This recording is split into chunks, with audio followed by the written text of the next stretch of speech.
Hi friends, welcome back to our channels. ఈ రోజున వచ్చేసి మనకైతే 13వ తారీఖు ఫిబ్రవరి శుక్రవారం రోజున మన తెలంగాణలో ఉన్న రైతన్నల కోసం అయితే రైతు భరోసా సంబంధించిన తొలి విడతల డబ్బులు అయితే విడుదల అవుతున్నాయండి. హామీ ఇచ్చిన విధంగానే మనకైతే ఈరోజు శుక్రవారం రోజున మనకి దాదాపుగా చూసుకుంటే 9 లక్షల మంది రైతుల ఖాతాలో రైతు భరోసా సంబంధించిన డబ్బులు అయితే వస్తున్నాయి. కాబట్టి ఏ జిల్లాల నుంచి ఎంతోమంది అయితే ఉన్నారో, అలాగే ఎన్ని ఎకరాలకు అయితే వచ్చే అవకాశం అయితే ఉందని చాలామంది రైతన్నలైతే మనకైతే నిన్న డబ్బులు వచ్చిన తర్వాత రాని వాళ్ళైతే కామెంట్ అయితే చేస్తున్నారండి. సో పూర్తిగా వచ్చేసి మన తెలంగాణలో వచ్చేసి రైతు భరోసా నిధులు ఏ రోజు వరకు అయితే పూర్తి స్థాయిలో జమ అవుతాయనేది మనమైతే పూర్తిగా డీటెయిల్గా అయితే ఈరోజు ఈ వీడియోలో అయితే తెలుసుకుందాం.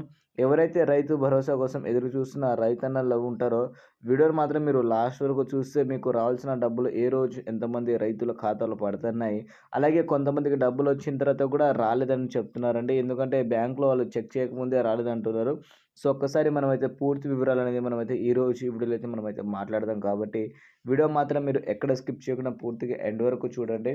కొత్తగా చూసే వాళ్ళైతే తప్పకుండా వెళ్ళి మన అను ఇన్ఫో యూట్యూబ్ ఛానల్ అయితే సబ్స్క్రైబ్ చేసుకోండి, ఓకేనా. సో ముందుగా చూసుకుంటే మన తెలంగాణలో ఉన్న రైతుల కోసం అయితే రైతు భరోసా సంబంధించిన తొలి విడతల డబ్బులు వచ్చేసి విడుదల చేస్తున్నాం అని గతం నుంచి చెప్పుకొచ్చిన అందరికీ తెలిసిందే కదా.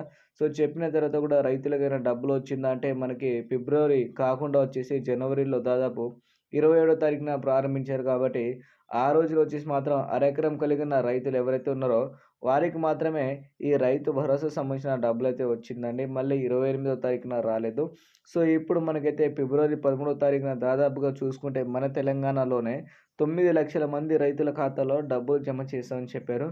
అసలు నిన్న చూసుకుంటే మనకి దాదాపు 4 ఎకరాలు కలిగి ఉన్న వారికైతే నిన్నటి వరకైతే డబ్బులైతే రావాలండి. సో నిన్న వచ్చేసి దాదాపు 4 ఎకరాలు కలిగి ఉన్న వారికైతే డబ్బులైతే రాలేదు. సో ఈ రోజైనా వస్తదా అని చాలామంది ఎదురైతే చూస్తున్నారు. కానీ మనకి దాదాపు చూసుకుంటే 3 ఎకరాలు, 3.5 ఎకరాలు కలిగి ఉన్న రైతులు ఎవరైతే ఉన్నారో వాళ్ళకే ఇంకా డబ్బులైతే పూర్తి స్థాయిలో అయితే రాలేదు. కాబట్టి వాళ్ళకే ఈ రోజున డబ్బులు వచ్చే అవకాశం అయితే ఉందని మనకైతే తెలుస్తుందండి.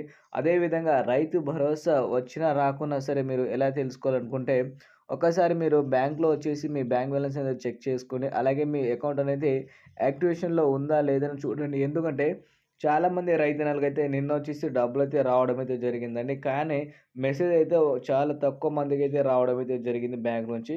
అందుకోసం ఒక్కసారి మీరైతే మీ బ్యాంక్ బ్యాలెన్స్ అనేది చెక్ చేసుకుంటే మీకు రావాల్సిన డబ్బులనేది మీ ఖాతాలో వచ్చి ఉంటాయి. కాబట్టి ఒక్కసారి మీరైతే చెక్ చేసి మీరైతే చెప్పండి.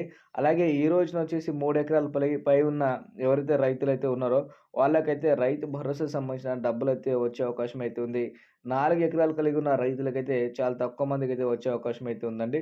మళ్ళీ రేపటి రోజున అయితే రాదు కాబట్టి మళ్ళీ మండే నుంచి వచ్చేసి ఈ రైతు భరోసా సంబంధించిన డబ్బులైతే వచ్చే అవకాశం అయితే ఉంటుంది. ఒక్కసారి రైతన్నలు మీరైతే రైతు భరోసా గురించి ఇప్పటిదాకా ఎదురైతే చూసారు. కాబట్టి ఈ రోజున 4 ఎకరాలు కలిగి ఉన్నవారికైతే డబ్బులైతే కొంతమందికైతే వస్తాయి. మధ్యాహ్నం తర్వాత మీరైతే బ్యాంక్ బ్యాలెన్స్ అయితే చెక్ చేసుకుంటే మీకైతే పూర్తిగా డబ్బులొచ్చిందా? రాలేదనే ఈ విషయాలు మీరైతే తెలుసుకుంటారు. కాబట్టి ఒక్కసారి మీరైతే చూడండి, ఓకేనా. సో కొత్తగా చూసేవాళ్ళైతే తప్పకుండా వెళ్ళి మన ఛానల్‌కైతే సబ్స్క్రైబ్ చేసుకోండి.